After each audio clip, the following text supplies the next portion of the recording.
देखिए जनता को ये नहीं मालूम कि आपका हक नहीं था डिसॉल्व करने का। ये तो मुझे भी अब तक मालूम नहीं। ठीक है, और इस पे सुप्रीम कोर्ट ने फैसला ही नहीं किया।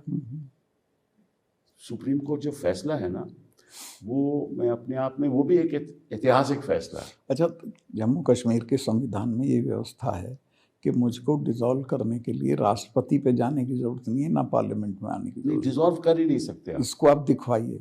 नहीं, मैंने बहस किया है। अच्छा, 2 दिन बहस की है। अच्छा। सुप्रीम कोर्ट ने, देखिए ऐसा है कि सुप्रीम कोर्ट ने जो ऐतिहासिक फैसला है, वो क्यों ऐतिहासिक है मैं अपने नजरिए से बताता हूँ। जब 1950 में हमारा संविधान बना जी, और 370 उसमें रहा कॉन्स्टिट्यूशन में, तो उस समय जम्मू कश्मीर में कोई कॉन्स्टिट्यूएंट असेंबली थी नहीं थी। वो तो 1951 में बनी कॉन्स्टिट्यूएंट असेंबली, और उसका जिक्र हुआ 370 में। और 1950 के बाद जब जब भी पार्लियामेंट में बहस हुई 370 के बारे में, सब मेंबर्स ऑफ पार्लियामेंट ने यही इसी नजरिए से की कि 370 का मतलब क्या है। सो 1950 से लेकर जब तक ये जजमेंट नहीं आया, कोई ऐसा मेंबर ऑफ पार्लियामेंट हिंदुस्तान का नहीं होगा जिसने 370 को समझने की कोशिश की हो और ऐसा समझा हो जो ये सरकार खुद समझती थी, जिसके आधार पे इन्होंने आगे कदम बढ़ाया। लेकिन सुप्रीम कोर्ट कहती है कि ये सब गलत था, ये तो पावर प्रेसिडेंट को है ही है, चाहे कंस्टिट्यूएंट असेंबली हो या नहीं हो, ये उन्होंने फैसला किया। लेकिन ये जो समझ जो सुप्रीम कोर्ट की जो अदालत समझी है, ये तो आज तक कोई मेंबर ऑफ पार्लियामेंट नहीं समझ पाया। मतलब कि सैकड़ों मेंबर ऑफ पार्लियामेंट आए और गए और उनको ये समझ नहीं थी कि 370 का मतलब क्या है। ये जो 5 जजेस का फैसला है जी, ये ऐसा ऐतिहासिक है, और ऐतिहासिक इसलिए है कि जो सरकार 370 के बारे में समझी, जो हम समझे, जो मेंबर ऑफ पार्लियामेंट 1950 से आज तक समझे, वो लगता है सुप्रीम कोर्ट का ये फैसला है कि हमारी सबकी समझ बिल्कुल गलत थी। ये तो राष्ट्रपति जी किसी भी टाइम 370 हटा सकते थे। मतलब कि जिन्होंने 370 लागू किया उनकी समझ गलत थी, जिन मेंबर ऑफ पार्लियामेंट में 370 के बारे में बहस की 2050 के बाद, उनकी समझ गलत थी, जो सरकार ने फैसले लिए 370 के आधार पे, उनकी भी समझ गलत थी। लेकिन हम सैकड़ों मेंबर ऑफ पार्लियामेंट ये बात तो नहीं समझ पाए जो सुप्रीम कोर्ट के 5 जजेस ने चंद दिनों में समझ लिया कि हमारी समझ बिल्कुल गलत थी और राष्ट्रपति जी कभी भी इसको भंग कर सकते थे। ये फैसला है, या सही है या गलत है उसके बारे में तो मैं कुछ नहीं कहूँगा, ये तो इतिहास ही बताएगा। लेकिन जो मामला आपके सामने, तो मैं जिस बारे में मैं चर्चा करना चाहता हूँ कि चलिए आपने एक राजनीतिक फैसला करना था तो आप कर देते, और सुप्रीम कोर्ट ये भी कह सकती थी कि अभी 4 साल के बाद, 5 साल के बाद, अब इसको आप वापस कैसे ले सकते हो? वापस कैसे ले सकते हो? एक बार आपने रद्द कर दिया, एक बार आपने स्टेट को ख़त्म कर दिया। और ये सवाल मैं आपसे पूछना चाहता हूँ कि आपको मन में ये नहीं लगा कि ये स्टेट कैसे ख़त्म हो सकती है संविधान के हिसाब से, कि एक आप स्टेट को यूनियन टेरिटरी, हिंदुस्तान के इतिहास में तो आज तक कभी नहीं हुआ। कभी भी अब कोई भी सरकार किसी स्टेट को यूनियन टेरिटरी बना सकती है, ये तो अब एक हक मिल गया ना। जी हाँ, ये तो अभी तो यही माना जा रहा है। आपके मन में ये बात नहीं आई? मेरे में नहीं आई, मैं गलत बात बोलूँ, मुझे लगा कि ठीक है, इनको अधिकार है, ये कर रहे हैं, दैट्स ऑल। अब ये देखो ये कैसे कितनी देर चलेगा, क्योंकि नहीं, वहाँ चुनाव नहीं हो सकते। वहाँ जो नाराज़गी है कश्मीर में, वो सबसे ज़्यादा इसी बात की है कि हमारी स्टेटहुड छीन ली। चुनाव से पहले इनको स्टेटहुड वापस देना पड़ेगी, हालांकि उसकी सिचुएशन डिफरेंट है लद्दाख की, लेकिन यहाँ तो स्टेटहुड कैसे स्टेटहुड वापस देंगे? अभी तो कह रहे हैं हम यूनियन टेरिटरी के आधार पे चुनाव कराएंगे। नहीं, हो नहीं सकता, चूँकि इन्होंने हाउस में एश्योरेंस है अमित शाह साहब का कि हम वापस करेंगे इसको। ये एश्योरेंस है हाउस? एश्योरेंस है, ऑन रिकॉर्ड है, देख लीजिएगा। ऐसे, बट ये कौन सी एश्योरेंस है? आज तक उन्होंने किसी भी एश्योरेंस को लागू नहीं किया। मैंने पीएम को कहा हाँ। कि साहब ये एश्योरेंस है हाउस में, इसको आप वापस कर दीजिए, कश्मीर में बहुत मसले इससे हल हो जाएंगे, क्योंकि ज़्यादा गुस्सा इसी बात का है बजाय इसके के और चीज़ों का। तो बोले ठीक है, हो गया होगा एश्योरेंस, कुछ नहीं होता एश्योरेंस। लेकिन अभी इन्होंने कोर्ट में सरकार की तरफ से स्टेटमेंट आई है कि हम जल्द से जल्द चुनाव कराएंगे। नहीं, चुनाव कराएंगे तो किसका चुनाव कराएंगे? Union territory. ये तो गलत है, उस पर लोगों को कहना चाहिए कि इसको पहले स्टेटहुड वापस करो। वो तो मेरा ख्याल नहीं, वो स्थिति नहीं होगी। वो तो कहेंगे कि कश्मीर की स्थिति ऐसी है आज के दिन। नहीं, वो मैं बताता हूँ इन्होंने क्यों किया था। ये डरे हुए थे कि कश्मीर में पुलिस रिवोल्ट कर जाएगी।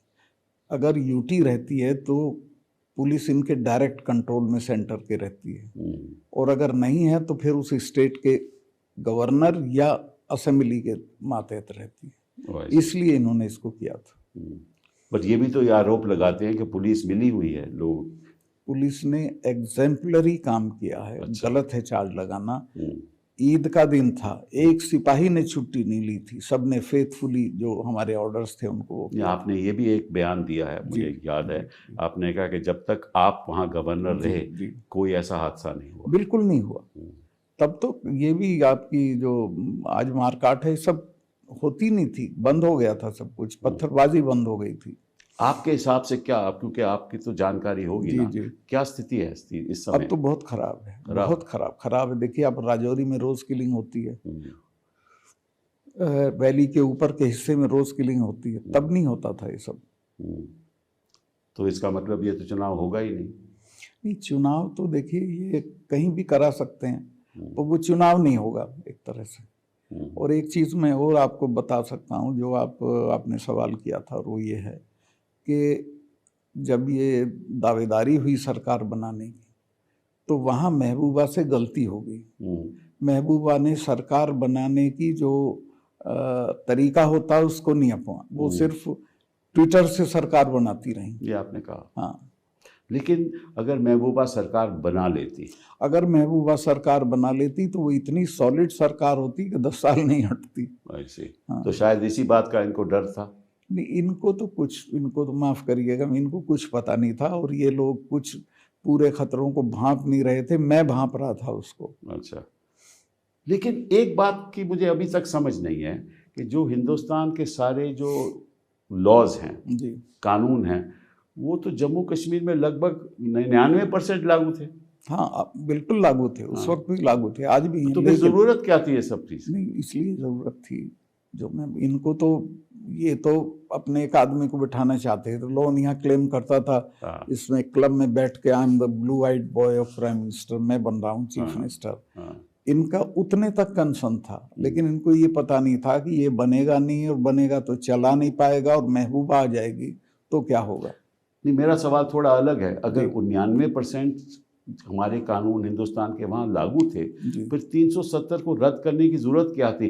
या तो आपको क्या राजनीतिक फैसला? नहीं, मैं राजनीतिक फैसला था, और इसलिए कि ये 10 साल से बोल रहे थे हम 370 हटाएंगे, तो फिर फैसला राजनीतिक था बिल्कुल। मैं एक गाना सुन रहा था परसों पहले पुलवामा पे, तो लड़कियां कह रही थी कि अगर तुम इतनी दिलेर हो तो 370 हटा के दिखाओ। तो ये देश की साइकी में इन्होंने डाल दिया था कि 370 हटाना बड़ा जरूरी है और बड़ा बहादुरी का काम है। तो बहादुरी तो इन्होंने दिखा दी 370 हटने के बाद जब मैं अपने गांव गया हूं कपिल साहब, तो दिल्ली से मेरे गांव तक हर बस स्टैंड पे लोग फूल लिए खड़े थे। ये बात सही है, 370 जश्न मनाया गया, इसमें कोई शक नहीं। 370 हटा के ये तो बात सही है कि देश की जनता चाहती थी कि 370 हटे। वो समझती थी कि 370 एक कलंक है हिंदुस्तान के इतिहास में, जी। और इसलिए हटना चाहिए, और ये देश की जनता की साइकी में इन्होंने बैठा दिया। ये इनकी राजनीतिक समझ जरूरत थी, जरूरत हो या मतलब इनके जो भी मैनिफेस्टो की बात हो, तो ये तो पॉलिटिकली तो इनको बड़ा फायदा हुआ, उस बात का इसमें तो कोई शक नहीं। लेकिन इसका प्रभाव जम्मू कश्मीर में आज के दिन, आने वाले सालों के दिन क्या होगा? ये तो अच्छा नहीं होगा। जम्मू कश्मीर के लोग बहुत नाराज़ हैं 370 हटने से, वो बहुत नाराज़ हैं स्टेटहुड ख़त्म होने से।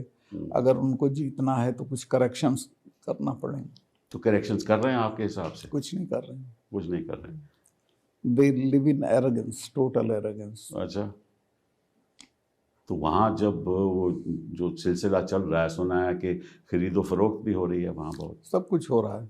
मैं जब उसमें था गोवा में, तो मेरे यहाँ एक इंटरव्यू करने आ गया ये सुदर्शन वाला। हाँ हाँ हाँ हाँ। तो उसने क्या किया कि जबकि उससे मेरी बात हुई, मैंने कहा भाई मेरा कोई मतलब नहीं, 370 प्रधानमंत्री जी ने हटाई, फिर भी उसने लिख दिया। तो अगले दिन प्रधानमंत्री जी का फोन आया, भाई सतपाल फिर बोल दिया आप कश्मीर पे, मैंने आपको मना कर रखा, आपको बिल्कुल नहीं बोलना है। तो मैंने कहा साहब मैं तो बोला नहीं, उसने गलती से कह दिया कि नहीं, अगर अगली बार मुझे मालूम हुआ कि तुम कश्मीर पे बोले हो तो मेरी तुम्हारी मुलाकात नहीं होगी। ऐसे ये कोई किसी से शेयर नहीं करना, ये सब मैंने किया सब कुछ। तो ठीक है, ये श्रेय भी सरकार को जाता है। हाँ ना, मैंने तो कहा भी नहीं कभी। मैं तो यही कहता हूँ भाई प्रधानमंत्री का किया हुआ काम था। देखो इस देश में वो ये स्थिति आ गई है कि कोई भी फैसला होता है वो एक केवल राजनीतिक नज़रिए से होता है। उसका जनता को कितना फ़ायदा होगा, कितना फ़ायदा नहीं होगा, उसको नज़रअंदाज किया जाता है। जो मैंने इस भाजपा का कार्यकाल समझा है इस नज़रिए से समझा है, और मैं समझता हूँ कि इस बात को आप भी मानते हो कि इनका केवल राजनीतिक क्या फ़ायदा कितना होने वाला है। चलिए इस बात पे हम ये चर्चा बहुत अच्छा लगा, समाप्त करते हैं। और मैं